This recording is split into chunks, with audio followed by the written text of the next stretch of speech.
یہ حدیثیں ضرور ثابت ہیں کہ ابتدا میں نبی کریم صلی اللہ علیہ وسلم رفع یدین فرماتے رہے ہیں، یعنی جیسے قیام کے بعد رکوع میں گئے، رکوع سے اٹھے تو پھر آپ نے دونوں ہاتھ اٹھائے، پھر آپ سجدے کے اندر گئے ہیں۔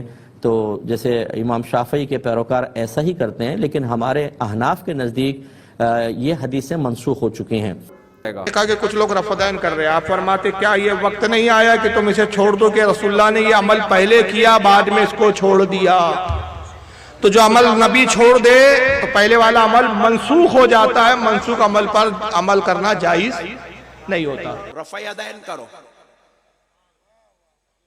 جی کیا کہا؟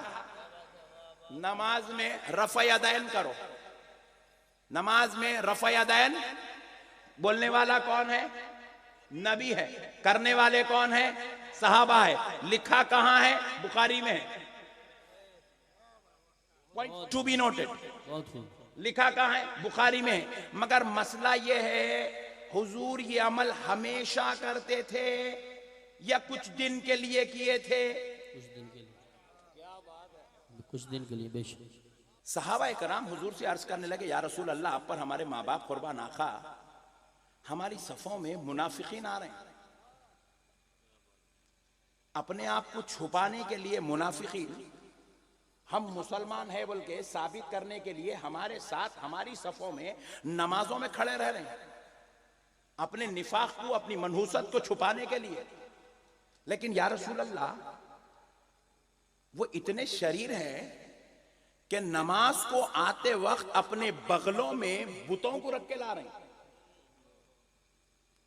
کس کو رکھ کے لا رہے ہیں؟ بتوں۔ ذرا پیچھے والے تم بھی بولو۔ بتوں کو رکھ کے لا رہے ہیں، اور جب سجدے میں جا رہے ہیں تو بت نکال کے کیا کر رہے ہیں؟ سجدے کی جگہ رکھ کے اس کے سامنے سجدہ کر رہے ہیں۔ ہم آپ کو محسوس کرا رہے ہیں نماز پڑھ رہے ہیں بول کے، اور سجدے میں جا رہے ہیں تو پٹھے اپنا کام کر رہے ہیں۔ جی تو صحابہ کرام نے جیسے ہی حضور کو کہا یا رسول اللہ وہ بغلوں میں بتوں کو رکھ کے لا رہے ہیں، چھوٹے چھوٹے بت بغلوں میں رکھ کے لا لے رہے ہیں، نماز کے وقت سجدے کے وقت نکال رہا سامنے رکھ کے اس کو مار رہا سجدہ۔ تو رسول اللہ فرمایا اچھا اتنی بڑی گیم کھیل رہے ہیں؟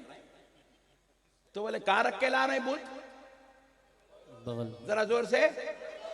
تو حضور نے کہا ان کے بتوں کو اپن پہلے گرا دیں گے سجدے سے پہلے۔ بولے یا رسول اللہ وہ کیسے؟ حضور نے کہا میں جب بھی اللہ اکبر کہوں تم ہاتھوں کو اٹھاؤ۔ بولے یہ حکمت ہے، بے شک۔ یہ بتوں کو گرانے کی تدبیر ہے۔ حضور نے کہا اللہ اکبر، ایک وقت ایسا کریں گا، پھر رکوع میں جانے سے پہلے کریں گا، پھر رکوع سے اٹھ کے کریں گا، وہاں تو گریں گا۔ واہ واہ واہ۔ پہلی رکعت میں اگر سنبھال لیا تو دوسری رکعت میں تو گریں گا، دوسری میں سنبھال لیا تو تیسری رکعت میں تو بت گرے گا، تیسری رکعت میں بھی سنبھالا تو چوتھی میں تو گرے گا۔ مصطفیٰ نے رفع یدین اس لیے نہیں کرایا کہ وہ میرے مصطفیٰ کی سنت تھی، اس لیے کروایا کیونکہ وہ حکمت تھی۔ بے شک۔ واہ واہ واہ واہ واہ واہ واہ واہ واہ واہ، بہت خوب بہت خوب۔ اور آپ کو حکمت لینے کی ضرورت نہیں ہے فی الوقت، جب ویسا سچویشن آئے تو لے لو۔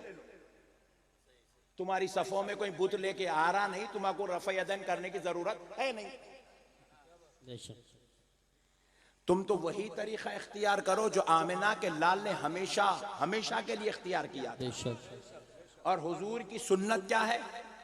حضور کی سنت یہ ہے کہ حضور رفع یدین نہیں کرتے۔ بے شک۔ کچھ دن کے لیے حضور نے وہ شرارتوں کو ختم کرنے کے لیے رفع یدین کیا۔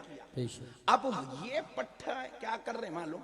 بخاری میں ہے۔ بولے ویری گڈ، بخاری میں ہے، ویری گڈ، نو پرابلم، مگر ذرا یہ بھی تو سوچو وہ بخاری میں ہے حدیث تو اس کا سچویشن کیا تھا؟ جی بے شک۔ اس کے حالات کیا تھے؟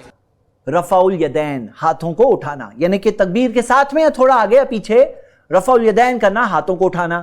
رفع الیدین کے متعلق بہت ساری حدیثیں ہیں، وہ ساری حدیثوں میں سے میں اس حدیث کو آپ کے سامنے پریزنٹ کرنا چاہتا ہوں۔ حدیث آپ کی اسکرین پر ہے، آپ دیکھ سکتے ہیں۔ نافع جو تابعی ہے وہ بیان کرتے ہیں عبداللہ ابن عمر صحابی رسول ان کے متعلق رضی اللہ عنہما کہ انہوں نے نماز پڑھی، کبرا یعنی تکبیر تحریمہ کہی، ورفع یدیہ اور ہاتھوں کو اٹھایا، وَإِذَا رَكَعَ جب رکوع کیا تب بھی رفع یدیہ اپنے ہاتھوں کو اٹھایا، وَإِذَا قَالَ سَمِعَ اللَّهُ لِمَنْ حَمِدَهُ جب کہا سمیع اللہ لمن حمدہ رفع یدیہ تو اپنے ہاتھوں کو اٹھایا، وَإِذَا قَامَ مِن رَكْعَتَيْن رفع یدیہ جب 2 رکعتوں سے کھڑے ہوئے تو پھر سے رفع الیدین کیا، ہاتھوں کو اٹھایا، وَرَفَعَ ذَلِكَ ابْنُ عُمَرَ إِلَى النَّبِي صلی اللہ علیہ وسلم ابن عمر نے اس چیز کی نسبت نبی صلی اللہ علیہ وسلم کی طرف کی، یعنی کہ کہا کہ نبی صلی اللہ علیہ وسلم نے ایسے کیا۔ اب یہ حدیث میں نے خاص اس لیے بتایا کیونکہ بعض لوگ یہ کہتے ہیں کہ رفع الیدین پہلے ہوا کرتا تھا پھر بعد میں منسوخ کر دیا گیا، تو آپ بتائیے اگر کوئی چیز منسوخ کر دی گئی ہوتی تو کیا صحابی رسول تابعی کو وہ کر کے بتاتے؟ مطلب جو چیز کینسل ہو گئی، جیسے مثال کے طور پہ قبلہ پہلے کیا تھا؟ بیت المقدس۔ بیت المقدس۔ اب بتاؤ کہ کیا کوئی بیت المقدس کی طرف نماز پڑھ کے بتا سکتا ہے؟ بالکل بھی نہیں۔ کیوں نہیں کر سکتا؟ کہ منسوخ کر دیا گیا، کیونکہ وہ کینسل ہے، منسوخ ہے۔ یعنی جو چیز منسوخ ہوتی ہے وہ چیز کرنا بالکل جائز نہیں ہوتا۔ تو اگر یہ منسوخ ہوتا، رفع الیدین کرنا اگر کینسلڈ ہوتا، منسوخ ہوتا، کینسل ہو گیا ہوتا، جیسے بیت المقدس کینسل، اب صرف ہمارا قبلہ کیا ہے؟ مسجد حرم مکہ، تو ابھی کوئی بیت المقدس کی طرف جیروسلم کی طرف نماز پڑھ سکتا ہے؟ نہیں پڑھ سکتا کیونکہ وہ منسوخ ہے۔ تو اگر یہ منسوخ ہوتا تو صحابی رسول تابعی کو بالکل کر کے نہیں بتاتے۔ اس سے کیا پتا چلتا ہے؟ اس سے کیا پتا چلتا ہے؟ یہ منسوخ نہیں ہوا ہے، نہیں ہے، ہاں منسوخ نہیں ہے۔ اچھا، لوگ اس بارے میں ایک سٹوری بولتے ہیں، اور یہ سٹوری آپ کو کوئی صحیح حدیث میں تو ملے گی نہیں، ضعیف حدیث بھی نہیں ہے، بلکہ موضوع حدیث بھی اس بارے میں نہیں ہے، یعنی گڑی ہوئی حدیث میں بھی یہ سٹوری نہیں ہے جو لوگ بیان کرتے ہیں۔ اس سٹوری میں لوگ یہ بتاتے ہیں کہ وہ زمانے میں لوگ اپنے بغل میں بت رکھ کے آیا کرتے تھے، بت یعنی مورتیاں وغیرہ رکھ کے آیا کرتے تھے۔ تو نبی صلی اللہ علیہ وسلم نے فرمایا کہ رفع الیدین کرو، تاکہ رفع الیدین کرنے سے، سٹوری والے کہہ رہے ہیں یہ، رفع الیدین کرنے سے وہ بت گر جائے۔ اب میرے پاس یہاں ایک چھوٹی سی ڈبی ہے، کوئی بت نہیں بلکہ ایک چھوٹی سی ڈبی ہے، آپ ذرا یہ اپنے بغل میں رکھ کر ابھی رفع الیدین کرو، دیکھ رہے ہیں آپ لوگ رفع الیدین کرنے سے کیا وہ ڈبی گر رہی ہے؟ اچھا ذرا ایسا کرو اور ایک بار کرو، نیچے کر کے پھر سے کرو، دیکھ رہے ہیں آپ لوگ، یہ دیکھیے یہیں پہ ہے، کچھ نہیں گر رہی ہے۔ ذرا ایسا کرو 4-5 بار کرو، فٹافٹ فاسٹ 4-5 بار کرو، گر رہی ہے۔ اور یہ تو چھوٹی سی ڈبی ہے، ٹائٹ ہو گئی ہے، اور بلکہ ٹائٹ ہوتی جا رہی ہے اور بلکہ اگر کوئی مورتی بڑی ہوتی تو اور گرنے کے کم چانسز ہوتے ہیں۔ آپ خود سوچو اس سٹوری کی کیا حیثیت ہے، اور ذرا یہ بھی سوچو کہ اگر کسی کو لانا ہوتا تو کہاں رکھ کے آنا زیادہ ایزی، مطلب کہاں رکھ کے آنا زیادہ ایزیئر ہے؟ آپ سوچو کسی کو لانا ہوتا تو کہاں لاتا؟ کوئی جیب میں رکھ کر لاتا، جیب میں لیا، اب جیب میں رکھو تو کوئی وہاں پہ رکھتا، یہاں یہ بغل میں رکھ کے لانا۔ اور یہ سٹوری جو بیان کرتے ہیں یہ بالکل فیک سٹوری ہے۔ آپ سوچو صحیح بخاری کی حدیثیں، ثابت شدہ حدیثیں، وہ سب صحیح حدیثیں ایک گڑی ہوئی سٹوری سے منسوخ ہو جاتی ہے۔ یہ کون سا اپروچ ہے؟ یہ کون سا انصاف؟ یہ کون سے اعتدال کی بات ہے؟ بلکہ یہ سٹوری کوئی صحیح جگہ پہ تو نہیں ہے، بلکہ بعض ایسے لوگ جو صحابہ سے نفرت رکھتے ہیں، غلط عقیدے کے لوگ ہیں، وہ لوگ ایسی سٹوری بیان کرتے ہیں اور دوسرے لوگ بھی یہ بیان کرنے لگے۔ تو اس چیز کی کوئی حیثیت نہیں ہے، یہ چیز کی وجہ سے ہمیں سنت سے دور نہیں رہنا چاہیے۔ اگر آپ اس بارے میں اور سٹڈی کرنا چاہتے ہیں تو امام بخاری نے کتاب لکھی ہے جز رفع الیدین، یہ کتاب عربک میں ہے اوریجنل، آپ وہ کتاب پڑھ سکتے ہیں، اس کا اردو ترجمہ اور شرح شیخ زبیر علی زئی نے کی ہے، یہ کتاب ہے، آپ دیکھ سکتے ہیں۔ یہ کتاب آپ i+TV اکیڈمی میں کورس کے اندر جا کے ڈاؤن لوڈ بھی کر سکتے ہیں۔ اگر آپ اور سٹڈی کرنا چاہتے ہیں اور تحقیق کرنا چاہتے ہیں تو ضرور اس کتاب کو پڑھیے۔